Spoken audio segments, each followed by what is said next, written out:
Negara demokrasi terbesar ketiga yaitu Indonesia sudah melaksanakan pemilunya.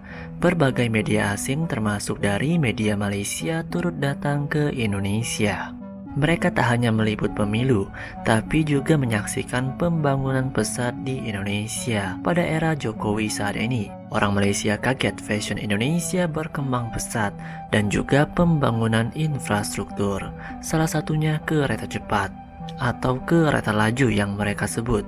Jadi sobat, kereta cepat Indonesia sungguh fenomenal bagi mereka karena kereta cepat Indonesia adalah pertama di Asia Tenggara dan rakyat dari Asia Tenggara termasuk Malaysia berbondong untuk mencobanya.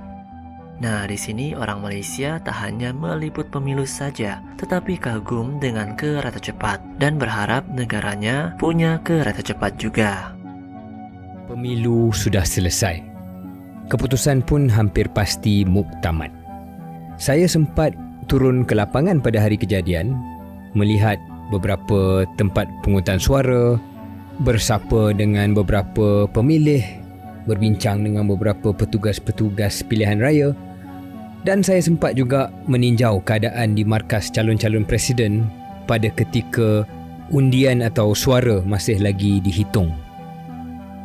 Saya nak ambil yang pertama dulu, soal pembangunan fizikal, sebab saya banyak mendengar komen serupa soal infrastruktur, pembangunan jalan raya, 2,000 km jalan bertol, mungkin puluhan ribu lagi jalan di kawasan desa. Ini semua legasi Jokowi yang dibanggakan.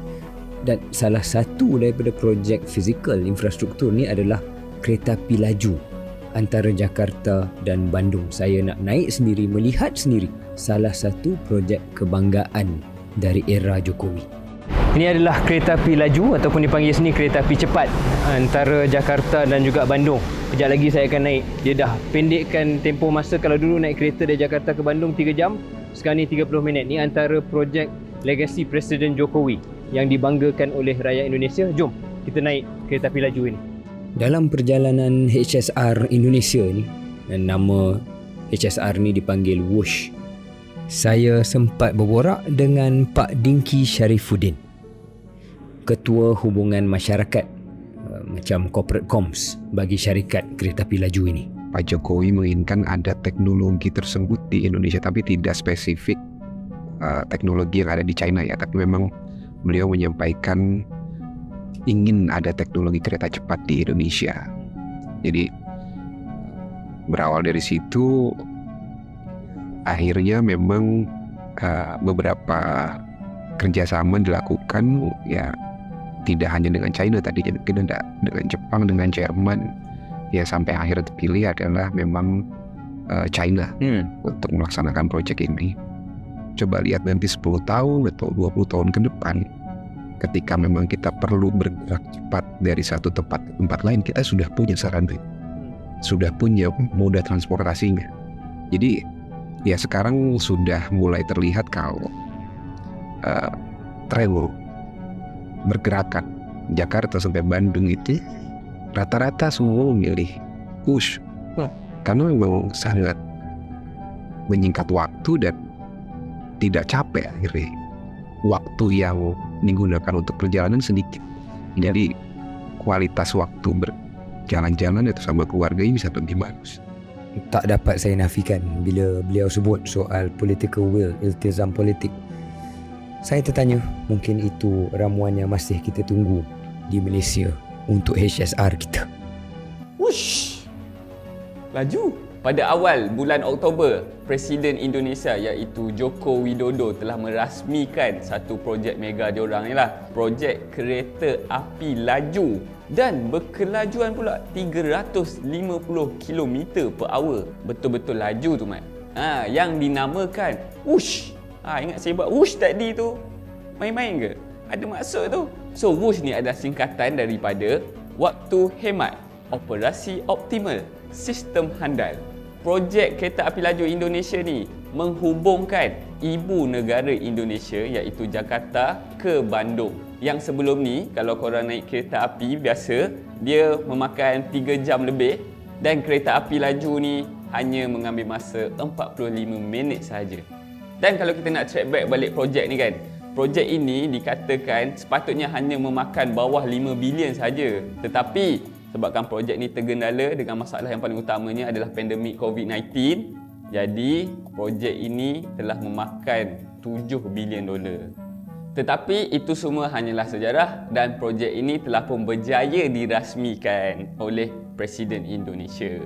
Dan itu adalah kejayaan terbesar Indonesia lah. Sebab apa? Sebab kereta api laju ni bukan hanya laju. Ini adalah projek kereta api laju pertama di Asia Tenggara.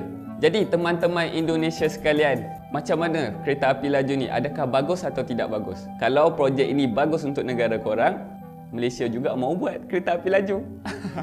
Dan kalau kita fikir balik kan, penting ke tak kereta api laju ni kan? Dah banyak negara berlumba-lumba untuk buat kereta api laju ni. Dan kita selalu dengar dekat Jepun, dekat China kan yang berlumba kan. Tetapi bukan setakat di Asia tu. Sekarang dekat Europe sana pun tengah berlumba nak buat kereta api laju. Jadi kalau kita nak conclude daripada cerita tu, ya, agak pentinglah kereta api laju ni. Sebab kereta api laju ni adalah the only transportation darat yang boleh pergi selaju teknologi kita boleh capai. Jadi guys, kita patut tak ada projek kereta api laju ni? Mungkin dari Penang ke KL lah katakan. Kalau negara terdekat ni mungkin daripada Singapura ke KL ke.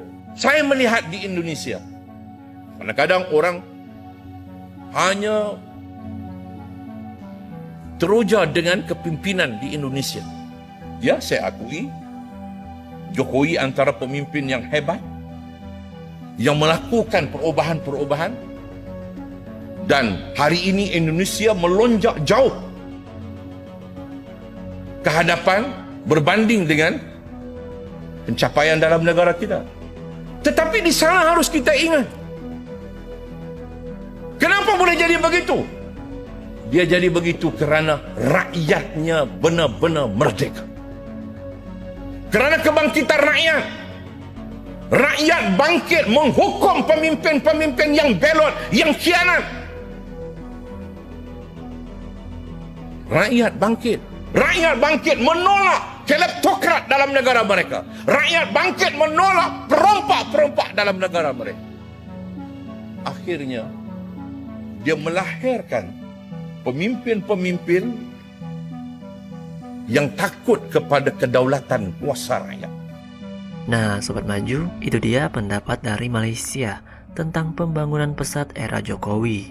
Mereka berharap Malaysia juga memiliki sistem kereta cepat yang serupa untuk meningkatkan konektivitas dan kemajuan infrastruktur transportasi. Tapi proyek kereta cepat Malaysia malah gagal dan saat ini masih dibicarakan lagi untuk dimulai dari awal.